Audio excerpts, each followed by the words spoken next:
اب ان کے اوپر ذمہ داری آج آپ نے اپنے اساتذہ کو ڈکلیئر کر دیا فنڈ سے لیا لندن کا ٹکٹ آپ نے لیا وہ کس سے لیا بد میں لیا اور سیکنڈ ایک پیپلز پارٹی جو کمیشن بنایا گیا مینوز کے اندر اس کو بہت کرٹیسائز کر رہی ہے اس حوالے سے آپ چپ ہے اور نواز شریف سپریم کورٹ گئے تو کیا مطلب آپ کے خیال میں یہ درست فیصلہ تھا یا غلط فیصلہ؟ لندن کا فلیٹ میں نے 1983 میں لیا، ظاہر ہے میرے کرکٹ کی ارننگ سے لیا ہوگا، اور تو میں کوئی کام نہیں کرتا تھا نا، کوئی چوری تو نہیں کی ہوگی پیسے کی۔ 83 میں نے فلیٹ لیا، جو میں ایک شرم، ان کو شرم نہیں آتی ہاسپٹل کے اوپر انگلیاں اٹھاتے ہوئے، جو کہ سب سے بڑا 79 میں آئی تھی،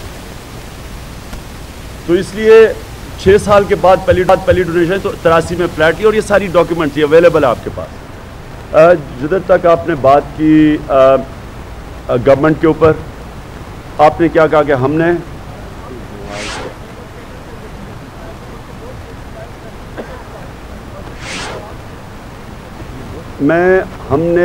نواز شریف جو سپریم کورٹ گئے ہیں، ہم نے جانا تھا، وہ کیونکہ چلے گئے، ہم نے انڈوز کیا، ہم نے کیا ٹھیک کیا، ہم سپریم کورٹ کے ساتھ کھڑے ہیں، اور یہ اتنا بڑا ایشو ہے کہ اس کو پوری اینڈ تک پہنچنا چاہیے۔ میں صرف ایک چیز، مجھے ابھی تک حیران ہوں کہ کسی نے اس کی بات ہی نہیں کی، میں صرف ایک ایشو ریز کرنا چاہتا ہوں کہ حسین حقانی خود کہتے ہیں کہ وہ برطانیہ کے آرمی چیف آف سٹاف کو ملنے گئے۔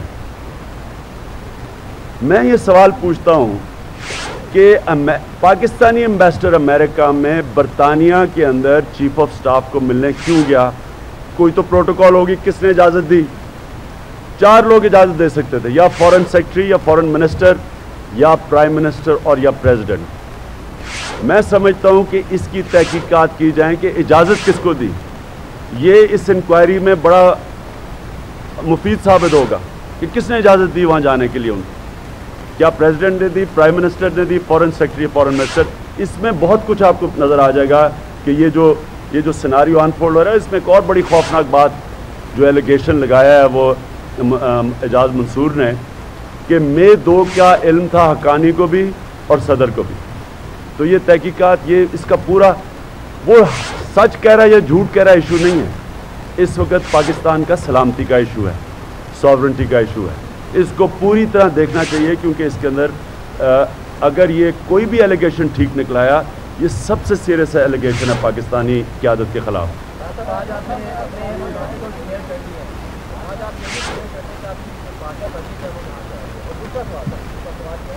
ایک منٹ، میری پارٹی کی فنڈنگ کدھر سے آ سکتی ہے؟ نہیں، میں یہ بتا رہا ہوں کہ کیا کدھر سے آ سکتی ہے۔ اگر تو یہ اشارہ ہو رہا ہے کہ کوئی ISI ہمیں پیسہ دے رہی ہے، تو میں پھر چیف جسٹس صاحب کو کہتا ہوں کہ خدا کے واسطے وہ ایئر مارشل اصغر خان کا کیس سن لیں، کیونکہ وہ جب کیس سنا جائے گا تو آپ کو سب پتہ چل جائے گا کہ ISI کو اوتھ کے اوپر سچ بولنا پڑے گا، کس کس کو پیسے دیے، پتہ چل جائے گا کہ تحریک انصاف بھی ہے اس میں یا نہیں ہے۔ میں پھر سے آپ کو کہتا ہوں کہ اگر یہ ثابت ہو گیا، جس طرح نواز شریف کے اوپر ایلیگیشن ہے 35 لاکھ روپیہ لیا ISI سے، یہ ثابت ہو گیا، میں پھر سیاست چھوڑ دوں گا۔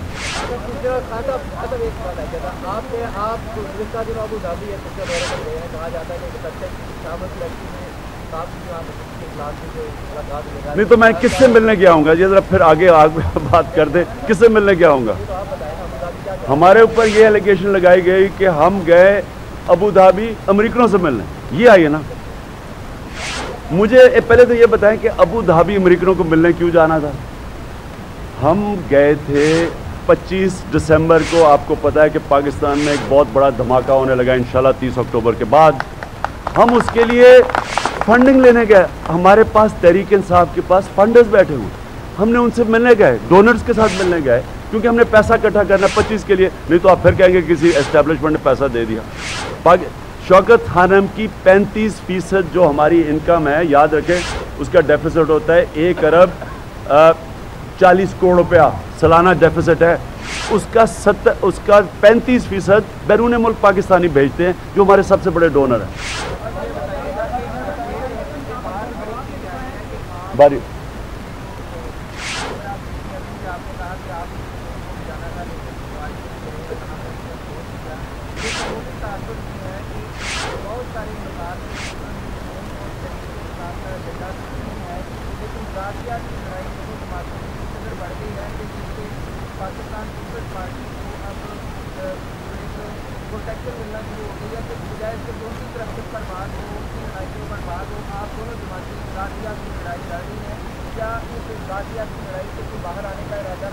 میں پہلے تو یہ کلیئر کر دوں، تحریک انصاف نے کبھی ذاتیات کی لڑائی نہیں کی، ہمیشہ نون نے کی ہے. ذاتیات پہ یہ آئے اترے ہیں ہمیشہ. اساسوں کی لڑائی ذاتیات کی لڑائی نہیں ہے، یہ نیشنل ایشو ہے، یہ آپ کا سب سے بڑا ایشو ہے. اس ایشو پہ فیصلہ ہوگا کہ کیا پاکستان ایک وائبل سٹیٹ رہے گی یا بینکرپٹ ہو جائے گی. اسی ایشو پہ ہے ساری. تو یہ نیشنل ایشو ہے، اساسے نیشنل ایشو ہے آپ کے. یہ ذاتی لڑائی نہیں ہے. ذاتی لڑائی ہے کہ جناب عمران خان کی جو ذاتی زندگی کے اوپر یہودی لابی ہے، جو اس کی بیوی فلانی، یہ ذاتی لڑائی، میری بیوی کے خلاف کیس کر دیا، یا وہ جو یہ ذاتی لڑائی ہے، یہ ہمیشہ نون کھیلتی ہے. اور مجھے پورا نون پہ اعتماد ہے کہ یہ ابھی پھر کھیلیں گے. لیکن جہاں تک پیپلز پارٹی کا ایشو ہے، پیپلز پارٹی کا ایشو یہ ہے کہ اس کو 3 سال تو انہوں نے ساتھ بٹھائے رکھا، یہ پارٹنرشپ میں رہے، انہوں نے مل کے سب نے حکومت کی. اب جب تحریک انصاف کی سونامی چل پڑی ہے تو ان کو خوف آ گیا ہے کہ وہ جو زرداری کو بوگی بنا کے ووٹ دینی تھی نون لیگ نے، وہ زرداری کی بوگی، کیونکہ عوام تو شعور ہے، سمجھ بیٹھی ہے ان کو. اس لیے اس میں ہماری کوئی ذاتی لڑائی نہیں ہے. میں سمجھتا ہوں کہ ان میں فرق کوئی نہیں ہے. آپ ان کو علیحدہ سمجھتے ہیں، میں ان کو ایک ہی سمجھتا ہوں. جی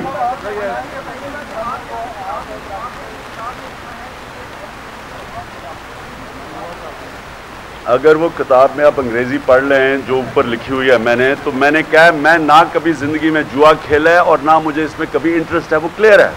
اور پھر اس پیراگراف کے اینڈ میں میں نے لکھا ہے کہ وہ جو بکی ہوتا ہے وہ پوچھتا ہے اس سے کہ کیا آپ کا بردر ان لا تو نہیں آپ کے ساتھ بیٹھا. مطلب یہ ہے کہ اس کو سمجھ آ گئی کہ وہ کرکٹ برین بیٹھی ہوئی ہے. وہ یہ عام بیٹنگ نہیں ہے. اگر آپ کو سمجھ نہیں آئی اسپریڈ بیٹنگ، وہ اور چیز ہے، وہ آپ کی نالج کے اوپر ہوتی ہے.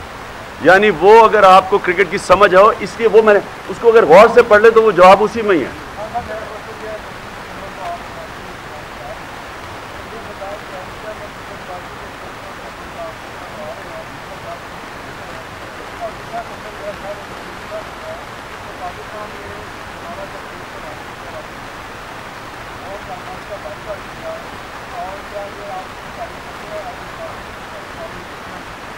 جی میں یہ اس کا جواب دے دوں. 25 تاریخ کی جو سونامی انشاءاللہ کراچی ہوگی، اس کا اصل مقصد یہ ہے کراچی کے لوگوں کو اکٹھا کرنا. کراچی میں آپ کو پتہ ہے ٹارگٹ کلنگ ہوئی، ٹارگٹ کلنگ سے بزنسز باہر بھاگ گئی، بزنس مین وہاں تنگ ہے، عوام وہاں تنگ ہے. لوگ چاہتے ہیں کہ کوئی سب کو اکٹھا کرے. ہم سمجھتے ہیں صرف تحریک انصاف سب کو، خاص طور پر پشتونوں اور اردو اسپیکنگ سندھی بلوچی سب کو اکٹھا کر سکتی ہے. ہماری کوشش یہ ہے کہ پاکستان کوئی ایسی بھی جماعت ہو جو سب کو ایک پلیٹ فارم پہ لے کے آئے. میں صرف اس کے اوپر ایک بات کہہ دوں، میرے خیال میں یہ جو حکومت کر رہی ہے اسٹیپس ایسے لگ رہا ہے کہ جیسے کوئی بہت بڑے قدم اٹھائے ہیں. میں اس سے مطمئن بالکل نہیں ہوں، کیونکہ حکومت کو اس جنگ سے نکلنا چاہیے. یہ کہنا کہ جی اچھا نیٹو سپلائی ہم نے کر دی، جی بون کانفرنس نہیں گئے، بلکہ میں تو ایک اور میرا ویو ہے کہ بون کانفرنس جا کے ہم کہتے کہ جنگ کا نمونہ سر ہے، اس میں سے نکلو، امن کی طرف جاؤ. میں تو سمجھتا ہوں کہ اس کا آپ بجائے یہ چھوٹی چھوٹی مذمتیں کرنے جس کا ان کو اوپر کوئی اثر نہیں ہوتا. ابھی تک انہوں نے نہیں معافی مانگی اس کی. انہوں نے کہا جی کمیشن بیٹھے گی، حالانکہ یہ سیدھا خون کیا گیا ہمارے بیچارے فوجیوں کا. اس جنگ سے نکلے، اور میں شاہ محمود سے بھی آپ کہہ رہا تھا، لیکن اس جنگ سے نکلنا چاہیے. یہ جنگ تباہ کر رہی ہے پاکستان کو. 7 سال سے کہہ رہا ہوں، میں پھر کہہ رہا ہوں کہ اس جنگ کا نہ منہ ہے نہ سر ہے. وہ پھنسے ہوئے ہیں وہاں اور ہمیں انہوں نے یہاں پھنسایا ہوا ہے. نہ وہ جیت رہے ہیں نہ ہم جیت رہے ہیں، اور نہ کہ کیا جیت ہوگی اس کا بھی کوئی ڈیفینیشن نہیں ہے کہ جیت کیا ہوگی، یہ کسی کو نہیں پتا.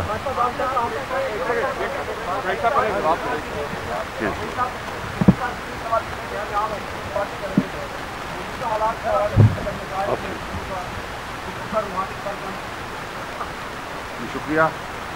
2 جز سوال کے. پہلا سوال ہے نیٹو کے حملے کا. مجھے یاد آ رہا ہے جب میں وزیر خارجہ تھا، ایک اس قسم کی انفیوژن ہوئی تھی ان کے ہیلی کاپٹرز ہماری حدود کے اندر آئے تھے، جس پر پاکستان نے سخت احتجاج کیا تھا. مجھے یاد کانفرنس کے لیے میں نے اسی وقت جب یہ خبر سنی تو جو سیکرٹری جنرل ہے نیٹو، ان سے میں نے اپوائنٹمنٹ حاصل کی. میں نیٹو ہیڈ کوارٹر گیا اور میں نے پاکستان کی عوام اور پاکستان کی حکومت کی طرف سے سخت احتجاج ریکارڈ کروایا. مجھے یاد پڑتا ہے کہ سیکرٹری جنرل نیٹو نے اعتراف کیا کہ یہاں ہم سے غلطی ہوئی ہے, ہم پاکستان کی اس انٹروژن پر جوائنٹ انویسٹیگیشن کے لیے تیار ہیں, اور انہوں نے معذرت بھی کی تھی اور یہ بھی کہا تھا کہ آئندہ ایسا نہیں ہوگا. اس کے بعد 2 مئی کا ایک انسیڈنٹ ہوتا ہے, اور وہ بھی ہماری ایک کلیئر ریڈ لائن کو انہوں نے وائلیٹ کیا, اور وہ بڑی واضح ریڈ لائن تھی, نو بوٹس آن دا گراؤنڈ. اب یہ تیسرا واقعہ ہوا ہے, اور اس واقعے کے بعد میں سمجھتا ہوں کہ جو پاکستان کا جو ریئیکشن ہے, جو عوام کا ریئیکشن ہے, جو قبائل کا ریئیکشن ہے, یہ بڑا نیچرل ریئیکشن ہے, اور اس کی ان کو توقع ہونی چاہیے تھی, کیونکہ صبر کا پیمانہ لبریز ہو چکا ہے. پاکستان کی جو خدمات ہیں, پاکستان کی جو قربانیاں ہیں, ان کا اعتراف کرنے کے بجائے پاکستان کو اس انداز قوم آج خاموش ہونے کے لیے تیار نہیں ہے. اگر قیادت مصلحتاً خاموش ہونا چاہتی ہے تو وہ اور بات ہے, پاکستان کے عوام جو ہیں وہ اب خاموش نہیں رہیں گے. ایک بات.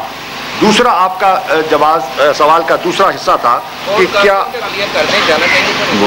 دیکھیے بانڈ کانفرنس ان حالات میں اس وقت ایک ویو تھا کہ ہمیں اپنا جو ہے لیول وہ ڈاؤن گریڈ کر کے اپنے سفیر کو وہاں ایز این آبزرور بھیج دینا چاہیے تھا, اور پاکستان کا اس کانفرنس میں ایک نقطہ نظر پیش کرنا چاہیے تھا, اور بڑی کلیئر وائلیشن ہوئی ہے, اور انٹرنیشنل لا کی وائلیشن ہوئی ہے, تو ان پر وہاں سے ایک ریزولوشن موو ہوتا اور اس کی مذمت بھی کی جا سکتی تھی. لیکن قومی یکجہتی کو سامنے رکھتے ہوئے اگر حکومت نے ایسا کیا تھا, اس پہ کوئی مضاحکہ نہیں ہے. آج میں نے یہ بھی پڑھا اخبارات میں کہ ان کے ایک سفیر نے کہا ہے کہ پاکستان کی اگر موجودگی نہیں ہوتی تو اسے فرق نہیں پڑتا. میں سمجھتا ہوں کہ یہ ان کی خام خیالی ہے. اگر وہ دیر پا امن چاہتے ہیں افغانستان میں, اگر وہاں اسٹیبلٹی چاہتے ہیں, استحکام چاہتے ہیں, تو پاکستان کا وہاں ہونا لازمی ہے. میرے خیال میں, میری رائے میں, پاکستان کی عدم موجودگی اس کانفرنس کی اہمیت اور افادیت وہ کھو چکی ہے. میں سمجھتا ہوں کہ پاکستان کا ایک وائٹل رول ہے. اگر ریکنسیلیشن اور ری انٹیگریشن کا پروسیس عمل جاری رہنا ہے تو اس میں پاکستان نے کلیدی کردار ادا کرنا ہے, اور پاکستان کے بغیر یہ ممکن نہ ہوگا.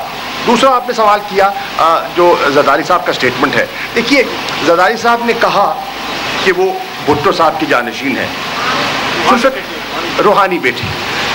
ذوالفقار علی بھٹو ایک بہت بڑی شخصیت اور بہت بڑی سوچ, ایک ذہن, ایک تصور نے دیا, اور میں سمجھتا ہوں آج انہوں نے سارے لوگ اس کا ریکگنائز کرتے ہیں, اور میں سمجھتا ہوں کہ 30 کے جلسے میں عمران خان صاحب نے اس کا اعتراف کیا. اپنی تقریر کا ان کا مطالعہ کیجئے. انہوں نے اپنی تقریر میں ذوالفقار علی بھٹو کو ایک نیشنلسٹ کہا, اور کہا کہ کہاں ذوالفقار علی بھٹو اور کہاں تو. یہ آپ کے سامنے ہے. اب سوال یہ ہے, اگر آپ بھٹو کے جانشین اپنے آپ کو کہتے ہیں یا ان کا روحانی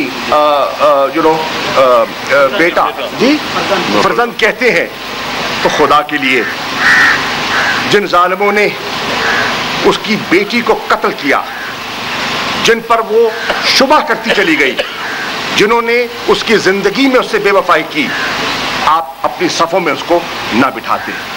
ذوالفقار علی بھٹو کو جو فلسفہ تھا عوام کی فلاح و بہبود کا, غریب طبقات کو ان کے حقوق دینے کا, آپ کی پالیسیز اس کے بالکل برعکس ہیں. میں نہیں سمجھتا کہ آپ کے افکار اور آپ کا عمل اس کی تائید کرتا ہے.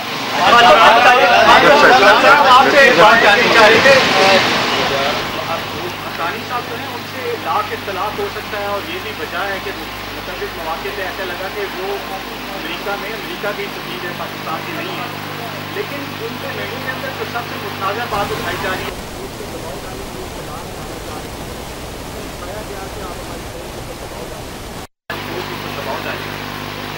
تو کیا اس کوئی کا ٹریک ریکارڈ نہیں ہے کہ جہاں پہ انہوں نے آئین کو وائلیٹ کیا اور رسولوں کو اٹھا کے پرے پھینکا, اور کیا یہاں پہ $6,000 میں پاکستانی نہیں بھیجے گئے؟ یہ جو بیسز ہم خالی کرا رہی ہیں کس نے دیے تھے؟ تو اگر فوج کرے تو درست اور اسے گارڈ آف آنر دے کے اتارا جائے, اور اگر ایک امبیسڈر اس خدشے کا اظہار کرے کہ ہمیں کھا نہ جائے فوج کو. میں دیکھیے میری عرض سنیں, فوج کو پاکستان کے اوپر حکومت کرنی چاہیے. آپ کو پتہ ہے اس پارٹی نے اس آفس میں سب سے زیادہ ہم نے مخالفت جنرل مشرف کی کی. ایشو یہ نہیں ہے، ایشو امریکوں کا ہے کہ ان کو کہہ رہا ہے کہ آگے مدد کرو. کیا امریکہ، کیا اب تک آپ کو جو ہوا ہے یہاں کیا انہوں نے پاکستان کے لیے سب کچھ کیا؟ وہ اپنے مفادات دیکھ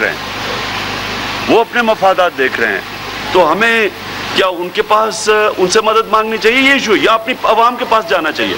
ایک منٹ، آپ یہ کہیں کہ اگر جو آپ ڈیموکریٹک گورنمنٹ ہے تو اس کے پاس تو طاقت اس کی عوام ہے، ان کے پاس جائیں. عوام یہ اس ملک میں نہیں چاہتی کہ جو پچھلا دور تھا وہ واپس آئے، عوام جمہوریت چاہتی ہے.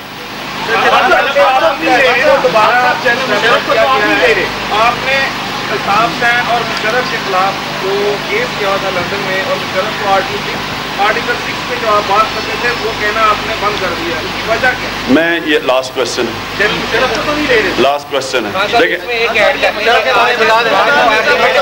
پارلیمنٹ کے مشترکہ اجلاس سے خطاب کرنے کا اعلان کیا ہے اسد زرداری نے موجودہ صورتحال میں. آپ سمجھتے ہیں کہ اس سے کچھ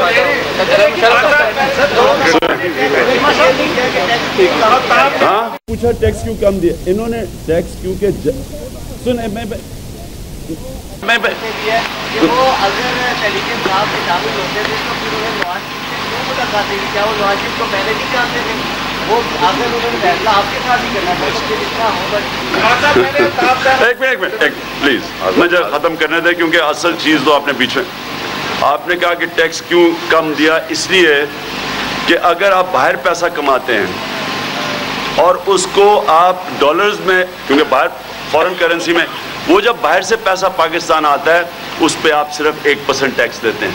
یہ میں نے آپ کو پڑھ کے دکھایا کہ نواز شریف نے یہ قانون بنایا تھا، اور افسوس ہے کہ اس کو منی لانڈرنگ کے لیے استعمال کیا گیا ہے، اور ٹیکس کی چوری اور بلیک کا پیسہ وائٹ کرنے کے لیے. میں خود سمجھتا ہوں کہ یہ قانون غلط ہے، کیونکہ بیچارہ پاکستانی عام آدمی، آپ یہاں جرنلسٹ ہیں، آپ محنت کرتے ہیں، آپ کو تنخواہ ملتی ہے، آپ کو ٹیکس دینا پڑتا ہے. میں 2 کروڑ روپیہ باہر سے کما کے لے آؤں، مجھے ٹیکس ہی نہیں دینا پڑتا. یہ غلط ہے یہ. اور میں یہ کہنا چاہتا ہوں کہ یہ یہ انشاءاللہ تحریک انصاف ٹھیک کرے گی، یہ معاشی ناانصافی کو ٹھیک کرے گی. جی عابد دیں گے. لیکن کچھ ایسے لوگ جہاں جہاں آپ کی پارٹی میں شامل ہو رہے ہیں جو پردیش مشرف بول رہے ہیں، ان کے رائٹ ہینڈ سے آج اس کی عابد میں بس اس کی بات، آج ہماری جو میٹنگ جی پھر کیا تھا؟ یہ کہہ رہا ہوں کہ آپ کا جو خراب ہے وہ اور خان صاحب پریزیڈنٹ کے مشترکہ اجلاس سے آپ کا کیا ہے؟ جی بولیں. اگر آپ اپنے اثاثے پہلے ظاہر کر کے سیاستدان ہیں ان سے یہ کہتے ہیں کہ آپ اپنے آپ اثاثے ظاہر کریں تو آپ کو اتنی تکلیف نہ ہوتی جو آپ برداشت نہیں کر سکیں. کشمیر کے حوالے سے آج جو خطاب ہے اس کے مرکز مشن اور جو پاکستانی مشن ہے اس میں آپ نے دو جو آپ کے اس کی ویب سائٹ پہ چلے جائیں پبلشرز کی، انہوں نے معافی مانگی ہوئی کہ ان سے غلطی ہو گئی ہے. یہ پبلشرز کی غلطی ہے، یہ اسی کے اوپر نقشے کے اوپر. سنیں آپ کا بس کیا